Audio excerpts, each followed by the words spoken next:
Alex here with part 96 of the My Docket series on child custody and visitation. As with my previous videos, I'll take this opportunity to direct my viewers to part 0 if you haven't seen it yet. That's the video that contains detailed disclaimers and the underlying purpose of the series. Two things that I like to glaze over are, number one, I'm not in the middle of this right now. My case is completely and totally over. It's closed. It cannot be reopened, and that's because my ex's parental rights have been terminated. Number two, the nutshell version as to the purpose of the series is to give my viewers one big example of an 8-year-long high-conflict child custody ordeal from beginning to end in chronological order. This video goes into my ex's attorney's opposition to my motion to compel. I suspect that most of the arguments in this opposition to motion to compel are going to be similar to the arguments in the motion to quash.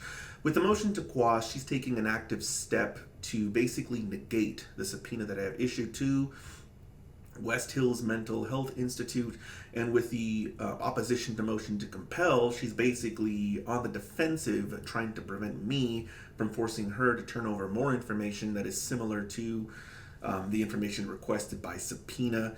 And I do know, I briefly glazed over it, I do know that there are some new arguments in there that I am going to spend more time on, because these arguments are res judicata arguments, and they are going to come up a lot.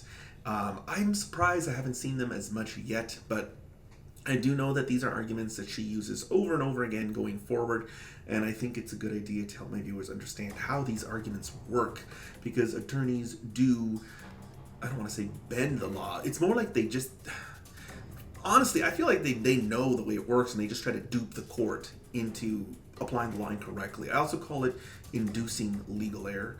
So they basically will lead the court deliberately down the path of making a mistake just because they want to win the case. To learn more about why attorneys do this, take a look at the video, Win at All Costs. With that being said, I'm going to go ahead now and get into what my ex's attorney has filed.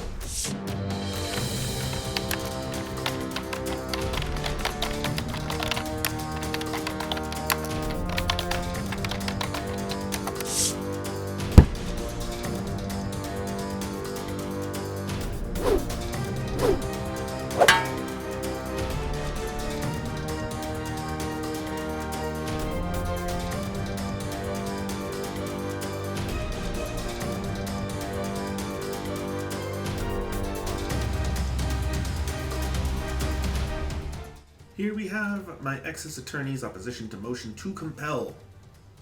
Standard introductory paragraph is what we lead off with. My ex introduces herself. She indicates that she does have an attorney. Her name is Kathrine Berning, and she's filing an opposition to motion to compel. Remember, best practice, guys, is to reference the date of the filing. I think it just makes extra sure that the court knows exactly what it is that you are replying to or that what you are opposing. We have the points and authorities, moving straight into the factual background. Looks like a standard introductory summary paragraph indicating that we both share joint legal, joint physical custody, and citing a multitude of filings from the date that the court entered the custody order to the dates that we are dealing with her motion to quash, my motion to compel, etc., etc. Next paragraph is a mention of the review hearing where the court conducted in-camera review of my ex's mental health records. Again, guys, the court handled this improperly, but this isn't the main reason why I think my ex's attorney is wrong. When a court conducts in-camera review, they can only do one of two things. Number one is the documents are not relevant and block them from being released. Number two is the documents are relevant and they have to turn them over to the other side. So in this particular situation, the court said the documents were relevant, didn't turn them over because it gave me what I wanted, which was which was joint legal and joint physical custody. But here we are years later in post-judgment phase, and I kind of need those documents. Those are kind of relevant to the motion to modify custody. So she's trying to say that since the court already looked at them, I can't use them again, which isn't really how it works. But, and actually I think she touches on that a little bit more 2 paragraphs down. But let's go to the next paragraph first. The court has awarded joint physical and joint legal. She puts the date that this occurred, which is May 27, 2009. And then the last paragraph is that I am trying to reopen discovery without approval of the court, and I'm trying to use my ex's mental health records against her when the court has already ruled and considered upon the records. It doesn't matter. Things don't suddenly become irrelevant just because they were relevant before. If they were relevant before, they may or may not be relevant now, but just because they were relevant before doesn't mean that magically they no longer matter and the court can't look at them anymore. This is a common deception by attorneys to some of the family division judges. They don't understand. I don't think most of the family division judges really understand how res judicata principles work. There's two different types, first of all. I don't even think they get that. And then there's the change of circumstances, which comes from a statute. That's not even really one of the two original res judicata principles. You've got issue preclusion, which I have a video on. You've got claim preclusion, which I have a second video on. And then you've got the change of circumstances statute, which comes from something that the legislature created. And it kind of does work like claim preclusion, but not really. So I don't think that judges really understand this, and I think it's really easy for attorneys like this to dupe the court into misapplying res judicata principles. I'm going to talk about that a little bit more, though, when we actually get to that point in the argument. So moving on, we have here the first paragraph, which is Rule 16.21, no discovery is allowed after. Okay, so she's trying to, so our understanding of this rule is different. So my ex's attorney is trying to say that because of Rule 16.21, I can't do anything until I file a special motion that just says, hey, can I conduct discovery? My interpretation of 16.21 is that I can't send things to my ex's attorney without the court ordering it, and I don't really need a very specific order just on Rule 16.21. I just need some kind of order from the court, which is telling my ex to do something. So my idea here is that the motion to compel my ex to turn these things over is satisfaction of Rule 16.21. Whereas she's trying to say that there needs to be some step before this step, some extra step where I don't even really do this. I just say, hey, can I reopen post-judgment discovery? That's a very weird interpretation of Rule 16.21 because it actually creates more work and it's not necessary. It makes a lot more sense if you're trying to send your opponent interrogatories, requests for admissions, requests for the production of documents. These are discovery instruments that the court doesn't usually supervise. It's just part of a lawsuit. So it makes a lot more sense to ask the court to have to issue some of those things. But I'm not trying to issue any of those things. I haven't asked to issue any of those discovery instruments. In fact, if you want to know more about what those tools are, take a look at the video Discovery. But for now, I'm just going to mention to my viewers that my ex's attorney's interpretation of this rule is different from mine. And honestly, I think if the roles were flipped, she would just argue something differently. What these attorneys do is they'll use whatever it is that's available to them to win, even if they make inconsistent statements across different cases, or even sometimes they'll make inconsistent statements in the same case, which is something that we have seen with this attorney. Originally, she said parents were entitled to know where their child reside when she was using that against me. And then when I went to the Supreme Court and I started to win, all of a sudden she changed her mind and said, oh, you know what I said earlier about parents being entitled to know where their child resides? I was actually wrong. Let's just forget that I said that.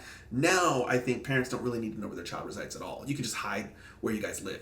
So even in this same case, it's like she has multiple personality disorder. Like originally she thinks this is what parents need, and then later on in the case she's changed her mind. And it's like she doesn't even say that she's changed her mind to the court. She doesn't even mention it. She just acts like that's just always been her position from the beginning. It's bizarre to me. But now, with all this experience that I have representing myself against attorneys, it actually isn't bizarre to me at all anymore. It's just the way they do things. It's just how they operate. And again, I explain why they do this in the video, Win at all costs. First paragraph here is, we already talked about this, going into the next paragraph, McMonigal versus McMonigal. The court held that the moving party in a custody proceeding has to show that circumstances have substantially changed since the most recent custodial order.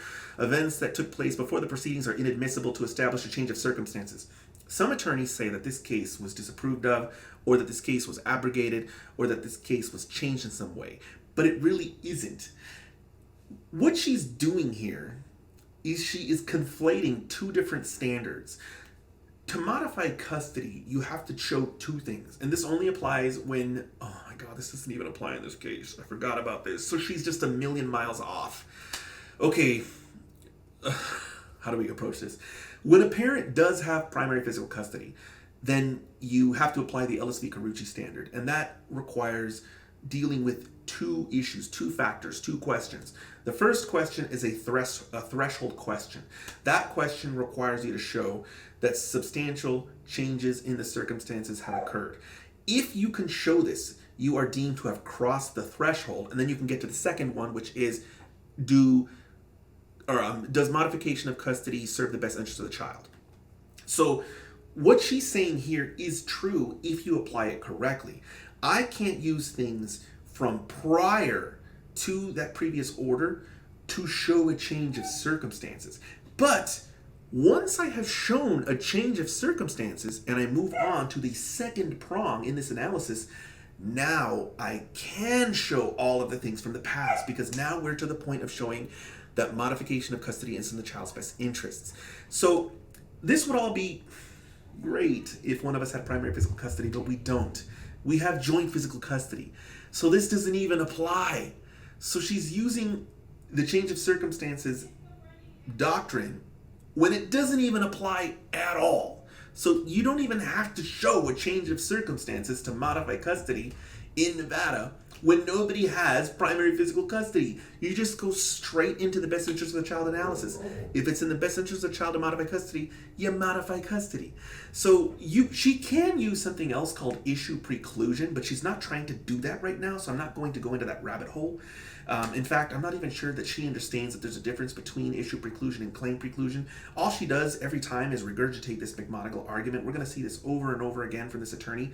And again, I still lean mostly in favor of the fact that she knows that this specific case doesn't apply here and she's trying to dupe the judge. But there is a chance that she legitimately has no idea how to actually apply this case. So it's even though I lean mostly in the direction that she knows how this works and she's trying to trick the judge, I'm not completely 100% there. Anyway, guys, she's completely way off the reservation because we have a situation here where we don't even have a primary physical custodial parent. So for those reasons, this law in this case doesn't apply at all anyway. If you guys want to know more about why that only applies in some situations, please watch the video change of circumstances, because this is not a general overarching legal principle that applies all over the country. This is a legal principle that comes from a statute that was created by the Nevada legislature. So if you're not in Nevada, it might be completely different for you. Let's move on to the conclusion.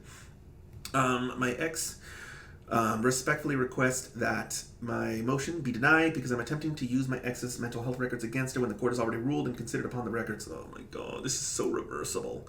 And if the judge falls for this, which I think he does, I'm not sure what he uses, though. I don't know if he uses res judicata principles. I think he uses Rule 16.21, which I still think I could have won an appeal on. We're going to get to that point, though, and we're going to talk about that a whole lot more when we get to that point.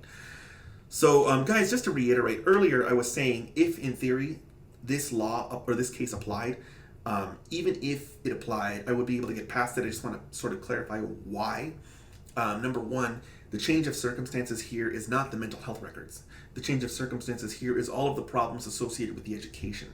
So not taking him to school, not participating with the school, and then, working against him and trying to sabotage his education. These are all new things that are occurring now that were not occurring then. So these new things that are occurring do satisfy the change of circumstances prong. And once I get past that prong, not only can I use all of those things, but I can use the mental health records because we're now to the best interest prong, and all that stuff that she's trying to say can't be used for the previous prong can be used for this prong. There's quite a few cases that talk about this, but none of them were cited, and I don't want to go into other tangents. I want to stay focused, so we're going to go ahead and move on. We have the standard motion opposition notice, and based on these check marks, she does not have to file a $25 filing fee. We have the certificate of mailing, which indicates to the court that my ex's attorney mailed this to me, which she can do under Rule 5. Going into the aftermath, I didn't have an attorney, and well, actually, first thing we start with is costs. I did not file any of these documents, so I incurred $0 in costs. My ex's attorney filed the opposition, but it's a free filing, so she incurred $0 in costs. I didn't have an attorney, so I incurred $0 in attorney fees, and my ex's attorney, I don't think put that much time into this opposition. It looks to me like a copy-paste, and based on the fact that it's a copy-paste, it's relatively short, I'm going to say I'm not even sure she would have bothered talking to my ex about it because she would have already had the conversation with her when she dealt with the opposition to, or no, when she dealt with the motion to quash. So all the same things that supported the motion to quash kind of support this too. And for that reason, I think 30 minutes is perfectly reasonable for this filing, which at the rate of $250 an hour is going to come to $125 in attorney fees for my ex. If you have any questions, as with my previous video, feel free to post these questions down in the comments below, and I will see you guys next time.